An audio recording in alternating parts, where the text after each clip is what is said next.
Hello guys, welcome to my vlog. আজি হৈছে মহা অষ্টমী আৰু আমি ৰাতিপুৱা এনেদৰে নৈবাত দিবলৈ যাব ওলাইছো আৰু ৰ'দটো বহুত বেছিয়ে দিছে, বহুত বেছি গৰম আৰু আমি এতিয়া আহি পালো তিনিআলিৰ মেনাপাৰাত হৈ থকা এই দুৰ্গা উৎসৱলৈ আৰু এয়া পূজাৰ মণ্ডপটো দেখিবলৈ বহুত ধুনীয়া লাগিছে, বহুত ভালদৰে সজাইছে, মিলাইছে আৰু ডেকোৰেশ্যনো বহুতখিনিয়ে কৰিছে আৰু ইয়াত ফটো উঠিবৰ বাবেও ডেকোৰেশ্যনৰ ব্যৱস্থা কৰি দিছে। চাৰিওফালে মানুহ আচলতে এইখিনি টাইমত সকলো নৈবদ্য দিবলৈ আহে ৰাতিপুৱাৰ টাইমটোত আৰু ইয়াত জুবিন দাক শ্ৰদ্ধাঞ্জলি জনাবৰ বাবেও ব্যৱস্থাখিনি কৰি দিছে যাতে যিসকলে ইচ্ছা কৰে তেওঁলোকে তেওঁক শ্ৰদ্ধা জনাব পাৰে আৰু আগৰ দৰে এনেকুৱা নাই এতিয়া বাৰু।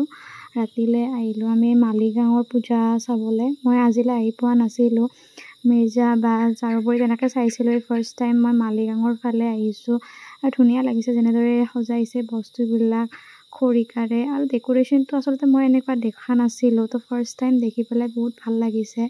ঠাইখিনি অলপ ভিৰ হৈছে বেছি কাৰণ ঠাইখিনি ঠেক আছিলে, তথাপি ডেকোৰেশ্যনখিনি সঁচাকৈয়ে ক'ব গ'লে বহুত ধুনীয়া হৈছে আৰু এনেদৰে মূৰ্তিবিলাকো বনাই থৈছে। আচলতে এটা ইউনিক কনচেপ্ট আৰু ভাল লাগিছে। তাৰ পৰা আহি পেলাই আমি এখন নেক্সট পূজা মণ্ডপত সোমালোঁ। ইয়াত বেছি মানুহ নাই, তাৰ পৰা ওলাই পেলাই আমি এতিয়া গৈ আছোঁ ধাৰাপুৰৰ ফালে। এনেদৰে গোটেই ৰাস্তাটো লাইটেৰে ডেকোৰেশ্যনটো কৰিছে।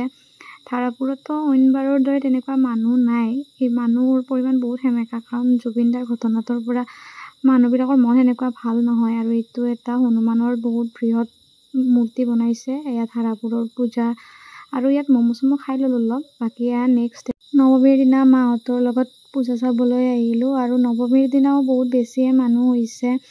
অষ্টমীৰ দিনাতকৈ নৱমীৰ দিনা বেছি মানুহ হোৱা যেন লাগিছে আৰু ইফালে জুবিন দাৰ প্ৰগ্ৰাম চলি আছে, জুবিন দাৰ মায়াবিনী গাই আছে আৰু পিছফালে তেওঁৰ সৰুকালৰ ফটো এইবিলাক দেখাই আছে।